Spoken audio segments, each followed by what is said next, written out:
S mobile repairing YouTube চ্যানেলটি subscribe ও like share করুন। এই মোবাইলটির সমস্যা হয়েছে ডিসপ্লে চেঞ্জ করতে হবে। দেখুন কীভাবে ডিসপ্লে চেঞ্জ করছি। প্রথমে সেটটাকে খুলে নেব।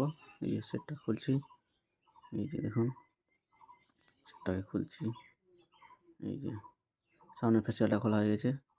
এবার বোর্ডটাকে উঠিয়ে নেব। এই যে বোর্ডটা উঠাচ্ছি, এই যে দেখুন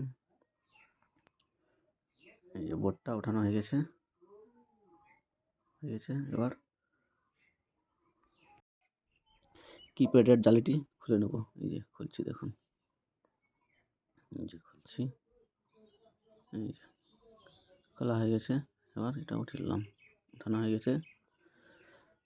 এই যে দেখুন ডিসপ্লেটা খুলছি, দেখুন এই যে ডিসপ্লেটা রং দিয়ে উঠিয়ে নেব। এই যে ডিসপ্লেটা, এটা খারাপ ডিসপ্লেটা ওঠানো হয়ে গেছে। এবার ভালো ডিসপ্লেটা বসিয়ে নেব। এই যে দেখুন বসাচ্ছি, এই যে বসাচ্ছি, এই যে বসানো হয়ে গেছে। এবার ডিসপ্লেটাকে বসিয়ে নেব। এবার কিপ্যাডের পাতাটি বসিয়ে নেব। এই যে কিপ্যাডের পাতাটা, এই যে কিপ্যাডের পাতা, এটা এই যে কিপ্যাডের পাতাটি বসিয়ে নেব। এই যে বসাচ্ছি কিপ্যাডের পাতা, এই যে কিপ্যাডের পাতাটা বসিয়ে নেব। এই যে বসাচ্ছি, দেখুন বসানো হয়ে গেছে। এবার জালিটাকে বসিয়ে নেব কিপ্যাডের। এই যে দেখুন জালিটা বসাচ্ছি, এই যে জালিটা বসানো হয়েছে। এবার বোর্ডটাকে বসিয়ে নেব।